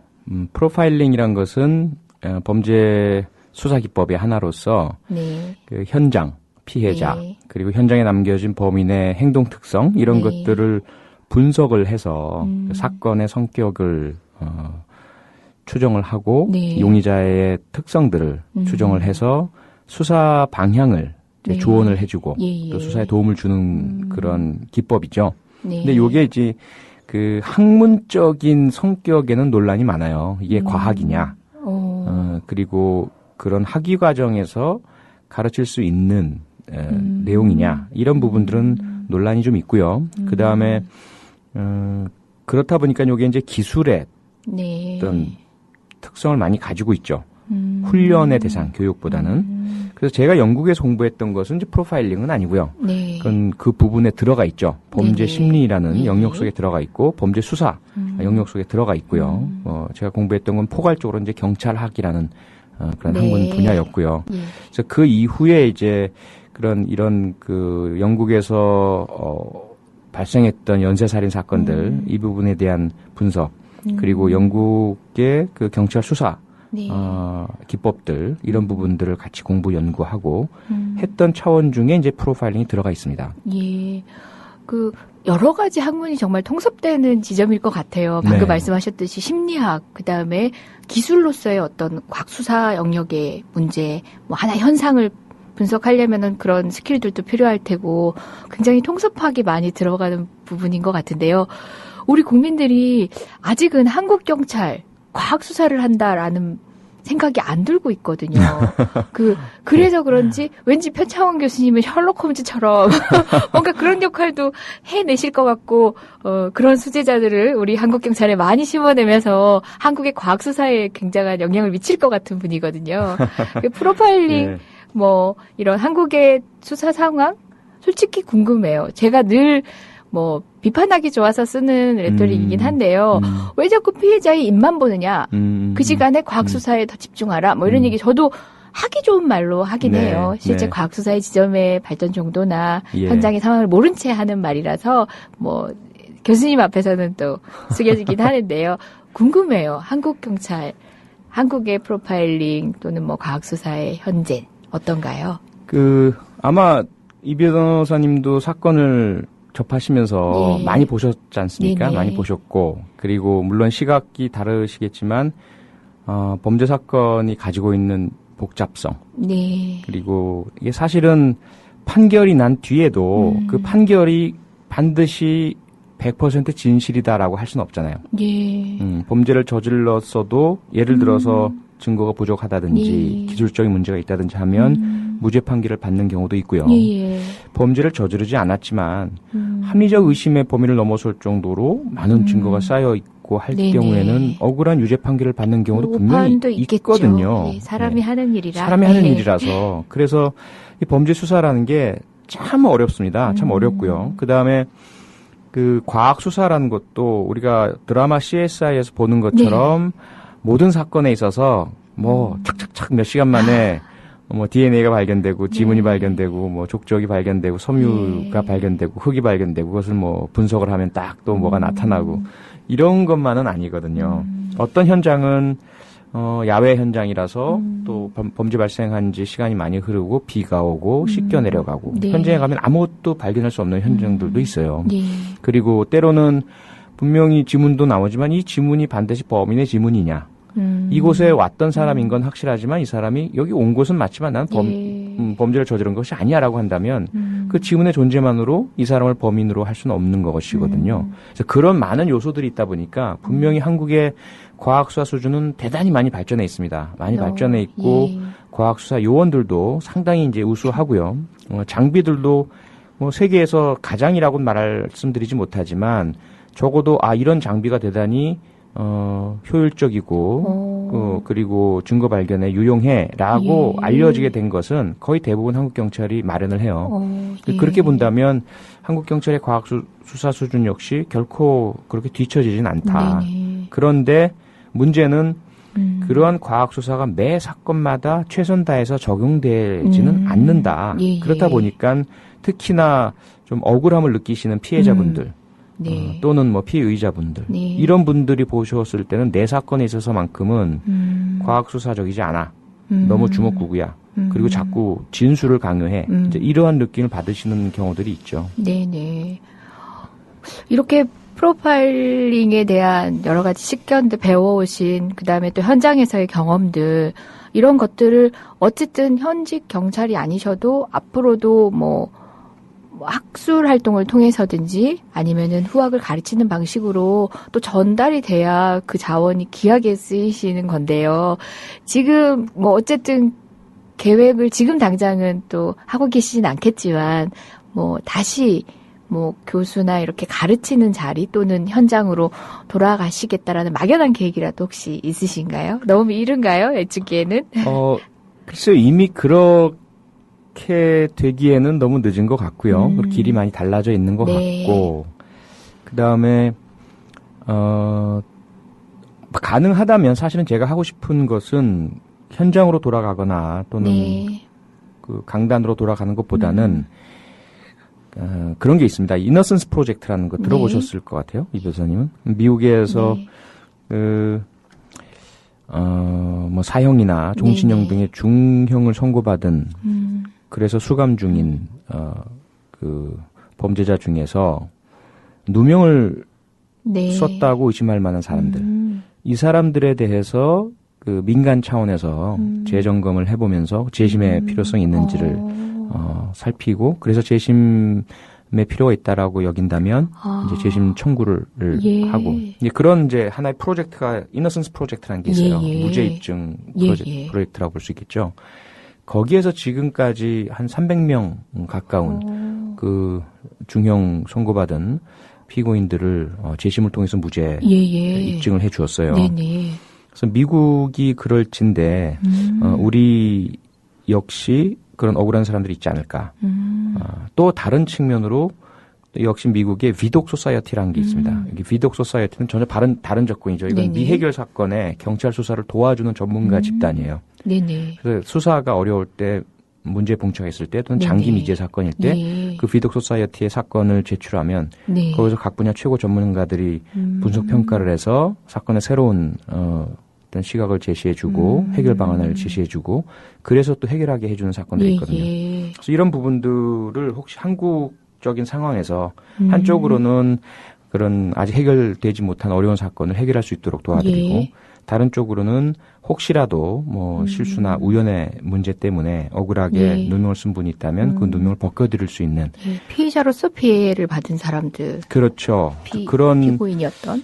민간적인 차원에서 어떤 그런 국가에서 행하지 못하는 혹은 국가의 어떤 허점인 부분 이런 부분을 좀 보완해드리는 그러한 노력을 좀 하고 싶다는 그런 생각은 있습니다. 예, 저희가 흔히 접하지 못했던 제도와 어떤 상황이라서 들으면서도 참 솔깃하면서 필요하겠다 이런 생각도 들고 그런 여러 가지 다른 나라의 어떤 수사를 보완하거나 아니면 재판의 결과를 보완하는 그런 제도들도 많이 알고 계시고 하는데 직접 그 일을 하셔도 좋고 또는 우리 사회에 그렇게 불비된 제도를 제도화시키는데 목소리를 내주셔도 참 좋겠다. 그런 생각을 해봅니다. 이렇게 딱 얘기를 하면은 대부분의 사람들도 그런 얘기를 하죠. 우리나라에서 이제 제도화된다는 건 대부분 또 법을 위반하는 것이고 예. 또 그런 것들을 제야의 교수나 활동가로서 이렇게 의견을 보태는 것보다 직접 의회에서 직접 의안을 발의를 하고 또 의견을 모아가고 의원들을 규합하고 뭐 또는 당을 만들고 하는 방식이 훨씬 더 효율적이기 때문에 또 이제 정치라는 것을 권하거나 또는 그걸 하셔도 좋겠다라는 많은 분들의 제언이 또 있을 것 같아요. 그러니까 저는 쉽게 그러니까 그 교수직을 박차고 나오셨을 때 사람들이 시선처럼 누군가가 비례대표직을 주지 않겠느냐 뭐 이런 시선이 아니라 또는 유명해졌으니까 명망가 정치로서 언제쯤 한 자리를 걸치겠지 하는 그런 시각이 아니라 그런 정치를 너무 대단한 것으로 개인의 어떤 배지쯤으로 아는 사람들의 시각이나 아니면은 정치를 혐오하는 사람, 정치 포비즘적 시각이 아니라 정말 이런 역할들의 자기 역할에 대한 구상이 분명하신 분들은 또 정치를 해도 좋다. 아니, 하셔야 된다라는 생각도 하고 있는 입장에서 여쭤봅니다. 이런 정치, 그러니까 뭐 입법자로서의 정치에 한정된 건 아니겠죠. 네. 그걸 관철시키려면 또 많은 사람들의 규합이거나 설득 뭐 등 또는 극복해 나가는 과정들이 필요한 거니까 그 정치에 대해서는 고민을 해보신 적이 없나요? 최근 딱 지금 그 이 변호사님이 말씀하시는 예. 그러한 그 내용들이 네. 많이 뭐 그 의견들을 주시고 예, 조언도 예. 주시고 그래서 저도 고민을 좀 하게 되더라고요. 네, 예. 되고 다만 그동안은 제가 워낙에 그런 이 사건과 관련된 국정원 네. 사건과 관련된 뭔 커다란 그 정치적인 소용돌이 속에 들어가 있다 보니까 네. 제 심리 상태 속에서는 정치를 한다는 것 자체를 불경스럽게 생각했었어요. 그건 예. 제가 마치도 어떤 타락하는 것인 것처럼 정치란 것에 대한 이미지도 또 그랬고요. 예, 그랬죠. 그런데 우리 사회에서는. 그런 부분들마저도 사실은 제가 그래서 정치를 하지 않겠습니다라는 제 블로그 글에 올렸을 때 네. 그 당시에 왜 정치를 그렇게만 보느냐라는 상당히 예. 우호적이고 네네. 또 중립적이고 건강한 이제 글을 주신 분한테 제가 최근에 발견했는데 제가 달았던 댓글이 당신이 그렇게 뭐 이렇게 오만하게 나에 대해서 그렇게 이야기하냐라는 아주 가시돋친 그 반발의 댓글을 제가 달았던 것을 지금 발견을 했어요. 예, 제가 깜짝 놀라면서 예. 너무나 그분들께 죄송스럽고 예. 그런 심리 상태였거든요, 제가. 지금은 조금은 이제 안정을 찾으면서 네. 사실은 뭐 지금 말씀해 주신 것들을 포함한 네. 다양한 형태에 대해서 좀 편견 없이 한번 생각해 보려고는 합니다. 근데 아직까지는 그렇게 꼭 이렇게 해야 되겠어라는 가까운 미래에 예, 대한 예. 생각은 아직 하지 않고 있습니다. 예, 그것만으로도 충분한 것 같아요. 뭐 당장 이제 어쨌든 정치적으로 뭐 입문을 하고 어떤 정치라는 것들이 뭐 시험을 치르고 막 이런 것들이 아니라 어떤 시기를 기점으로 해서 이제 더 성숙한 판단을 이제 직접적인 판단을 구체적으로 하셔야 될 때가 올 수도 있는데 최소한 정치라는 것들이 그렇게 뭐 개인을 위해서 대단한 배지이거나 뭐 아니면은 정말 가서는 절대 안 될 그런 걸로는 생각하지 않고 계셨으면 좋겠다라는 네. 저는 개인적인 바람이 있어서 네네. 실은 이 질문을 여쭤보았습니다. 고맙습니다. 예. 아니, 좀 꼭 그런 역할, 여기서 말하는 것은, 뭐, 정치라는 게, 뭐, 국회의원 배지뿐만 아니잖아요. 그렇죠. 굉장히, 뭐, 그렇죠. 여러 가지 네. 영역들이 있는데, 반드시 우리 표창원 교수님 같으신 분은, 이런 표현들도 참 하지 말아요. 그저 그곳에만 계시지 말고, 이렇게 얘기하면 그곳에서 계신 그런 분들을 제가 또 폄하하는 게 되잖아요. 그죠? 그런 표창원 교수님 같은 경우에라면, 그 탤런트를 제대로 활용할 수 있는 공간도 되려 그런 공간이지 않을까. 저는 바래요. 꼭 전 혼자 지금 여러 가지 상상을 머릿속으로 말씀드리면서 해보고 있답니다. 이 변호사님이 더 사실은 적임자 아니신가요? 저는 뭔들 못하겠어요. 실은 제가 우리 방송 꼭 개편이거든요. 아, 네. 근데 개편안을 처음 들고 오셨는데 저보고 심야방송 DJ를 하라고. 아. 남들 같으면은 그래도 민면소속이고 하면은 이제 뭐 정치와 관련된 토크 이런 거 상상해서 가져오시잖아요. 우리 김용민 PD는 그걸 들고 오시더라고요. 네. 근데 생각을 해보니까 나의 탤런트는 거기에 있을 수 있어 이런 생각이 문득 들었어요. 다만 하고 있는 업이 있는지라 제가 조정을 했지만요. 저는 심야방송 DJ를 해도 잘하고 그다음 뭐 앵커를 시켜도 좀 잘할 것 같아요. 저는 뭔들 부족할까요? 잠시 잠시 취해 있었습니다. 다시 돌아가겠습니다. 시간은 자꾸 지나가고 저는 데이트를 더 하고 싶은데 워낙 여러 곳에서 많이 불러주시는 분입니다. 저 쉬는 시간에 잠깐 여쭤봤는데요. 갈색 머리. 굉장히 패셔너블 하신데요. 궁금해요. 패션에 관심이 있으신 건가요? 아니면 까만색을 물들이셨는데 빠진 건가요? 궁금해요. 제 아내가 저를 부를 때 패션 테러리스트라고 부릅니다. 네? 예, 사실은 제가 아까 그 3번 만나고 청혼을 했다고 했잖아요. 예. 근데 제 아내의 말에 따르면 사실은 저에게 호감이 많이 없었대요. 그 이유 중에 하나가 너무나 패션 감각이 없어서 그 당시에 제가 보라색 좀 후줄그레한 면 폴라티에다가 흔히 뭐 기지바지라고 하는 기지바지. 양복 계열의 바지, 뭐 까만색 구두에 하얀색 양말 전혀 색상에 대한 고려 없이 아무거나 입고 패션 테러리스트 많네요. 뭐 이런 것들 때문에 어떻게 이렇게 센스 없는 남자랑 같이 살 수 있겠냐 그런 이제 생각을 했다고 하더라고요. 그래서 저는 여전히 감각이 없고요.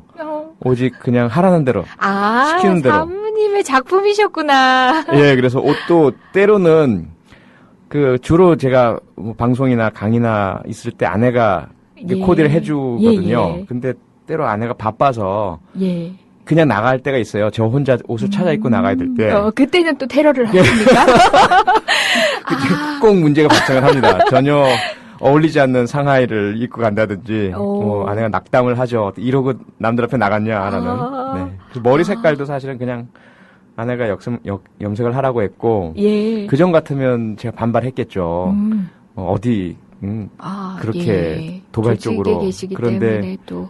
지난 대선 과정에서 제가 잘못을 저질렀고 지금까지 계속 많은 잘못을 저질러 왔기 때문에 그냥 시키는 대로 네 알겠습니다 그러고 했습니다 염색을. 네. 아이고 그래도 안 여쭤보고 갈 수가 없는 얘기네요. 국정원 문제 국조도 그렇게 끝나버렸고 저희 촛불에 대해서는 사그라드니 많이 하는 얘기도 또 있습니다. 실제 서울광장 공간이 마련이 안 되는 바람에 더 좁은 장소로 지난주에 촛불이 있으면서 언뜻 이런 숫자가 줄어든 게 아니냐 염려하시는 분도 있으시고 또 마냥 또 촛불로 끝까지 해결할 수 있느냐 하는 또 비관적인 시선도 있습니다. 어떠세요? 지금 이 문제 어떻게 될 것 같아요? 어떻게 해결해야 된다고 생각하십니까? 일단 저는 뭐 늘 말씀드리지만 보수주의자로서 네. 헌법과 법률, 제도에 네. 의해서 반드시 이 사건의 진실이 드러나야 하고 정의가 구현되어야 한다라고 네. 생각을 합니다.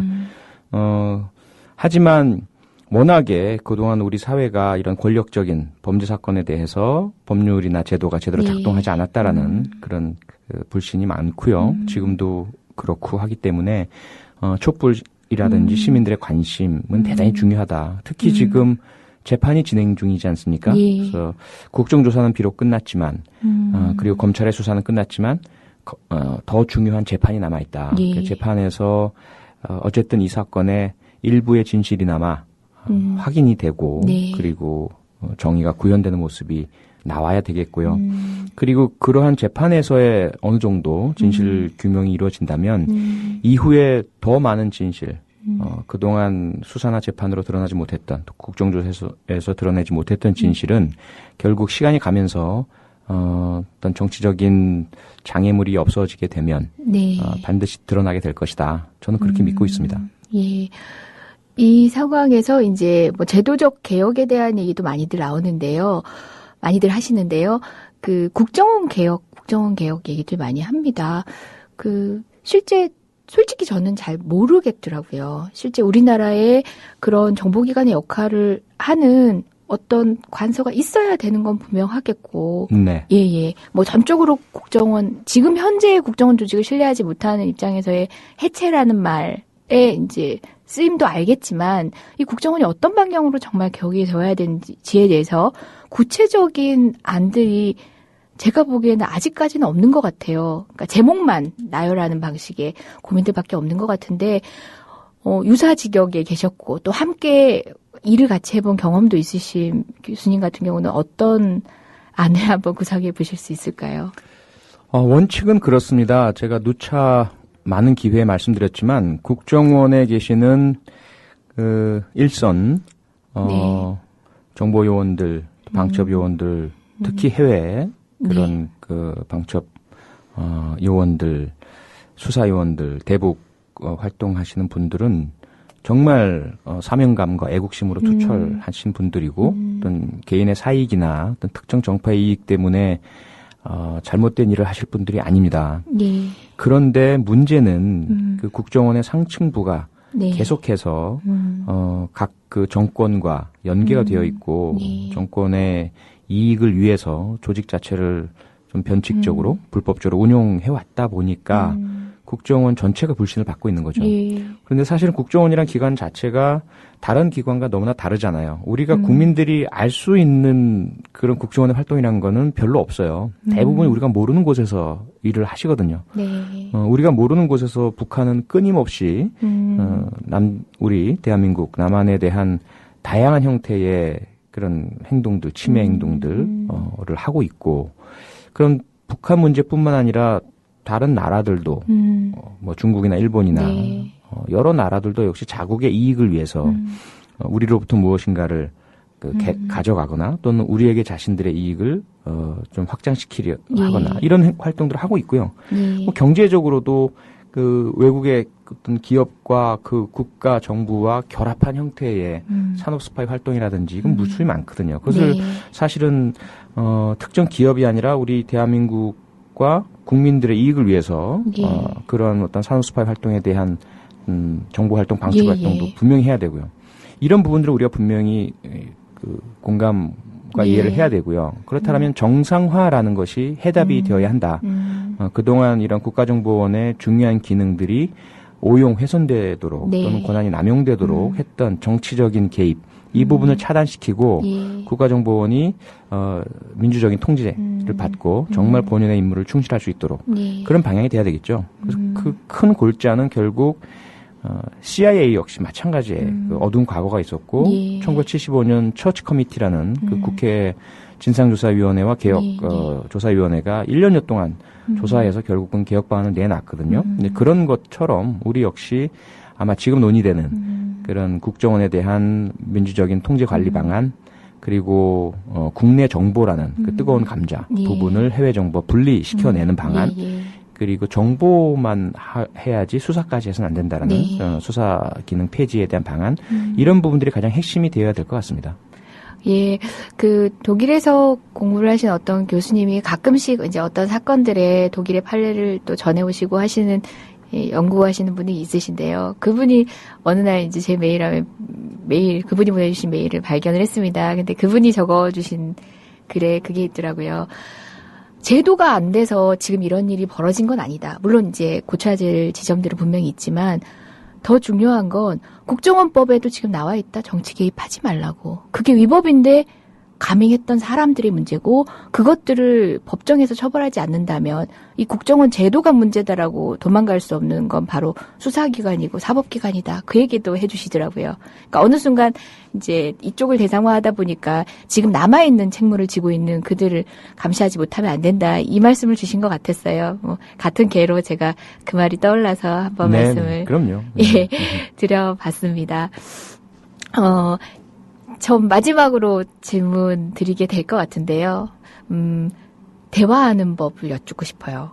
저희에게. 그러니까 소위 말하는 진보. 실은 진보도 아닙니다. 저도 굉장히 자유주의적인 사람인데 흔히들 이제 뭐 요새식 말로 이제 우리 진보라고 하시는 분들에게 보수와 대화하는 법. 물론 보수가 바뀌어야 되고 보수도 개혁이 돼야 되는 상황이긴 하지만 제대로 된 보수를 찾아내고 그들과 대화를 해야겠지만 그럼에도 불구하고 지금 이렇게 어쨌든 서로가 반목하고 전선이 있는 상황에서 대화하는 방법을 한번 조언을 주신다면요. 보수와 대화하는 방법.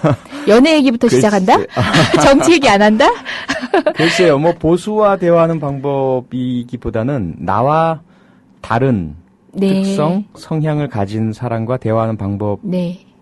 이어야 될 것 같아요. 네. 남녀 간도 마찬가지 아닙니까?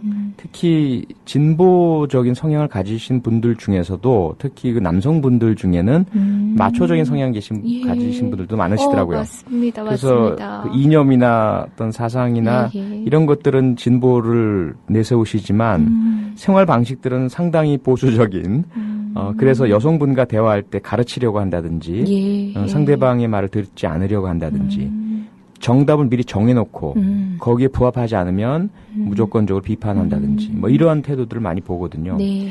보수와 진보 간에도 양측이 똑같은 것 같아요. 그런 부분들이 가장 큰 문제인 것 같고요. 그래서 네. 정말 대화를 하고 싶다면 소통을 하고 싶다면 일단은 듣자 이걸 좀 조언드리고 싶어요. 네. 내가 먼저 이거야 이게 정답이야 이래야 해라고 내놓기 전에 네 생각은 어떠니? 라는 것들을 던져주시고 상대방의 이야기를 충분히 들어주시고 중간에 자르지 마시고 네. 그러니까 너희들이 문제야 라고 하고 허리를 잘라버리면 그다음부터는 대화가 아니라 감정 싸움이 되어버리거든요. 그래서 일단은 상대방에게 말할 기회를 주고 듣고 끝까지 듣고 그래서 과연 진정한 요지가 무엇이고 목적이 무엇이고 다만 그 안에서 혹시라도 나와 다른 것은 무엇인지 또는 비판의 어떤 대상은 어떤 것일지 그 다음에는 이제 공통적인 부분을 찾아 나가셔야 된다고 봅니다. 말씀을 많이 들으신 다음에 그 부분은 나랑 비슷하네? 네. 보수도 이런 생각하네? 그 다음에 다른 점을 이제 이야기하시는 거죠. 그러면 이미 공통적인 부분, 공감대 네네. 이런 부분이 찾아진 다음에는 상대와의 어떤 이야기가 상호 존중 상태의 대화가 네. 되죠. 그런데 차이점부터 시작을 해버리면 이건 존중이 아니라 경쟁이 되고 내가 밀리면 지는 거고 지는 건 자존심 상하고 네. 이렇게 돼버리면 사실 대화가 안 되죠. 네. 대화하는, 타인과 대화하는 방법의 가장 기본적인 태도일 테고, 지금 같이 집에 생활하고 있는 부부관계도 마찬가지고, 내 친구, 내가 동지라고 생각하는 사람하고도 그럴 텐데, 바로 이 대화하는 방법이야말로 여기 계신 표창원 교수님을 미아로 만들지 않는 방법. 이 사안에서는 절로 밀어내고, 저쪽에서는 또 저 사안 때문에 일로 밀어내는 미아로 만들지 않는 방법이 아닐까, 그 생각이 듭니다. 국민TV 두 번째 방문이시죠? 네. 예.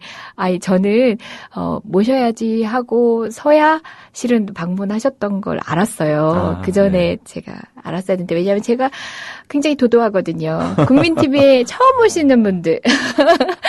그런 분들을 초빙해서 제가 국민TV와의 인연을 먼저 이렇게 중매하는 거에 되게 희열을 느끼고 있는 사람인데 두 번째 방문이시더라고요. 그거 하나 아쉽습니다, 오늘. 그걸 빼놓고는 모든 게 만족스럽고 어찌되었던 아쉬움이 있어서 또 뵈야겠습니다, 교수님.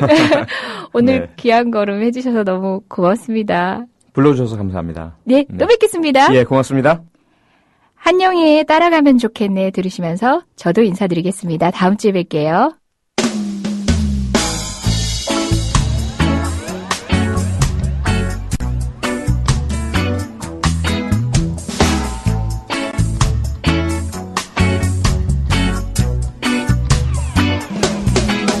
내게 왜냐고 묻는다면 우리들 사이엔 아직 거리가 있는 까닭이겠죠.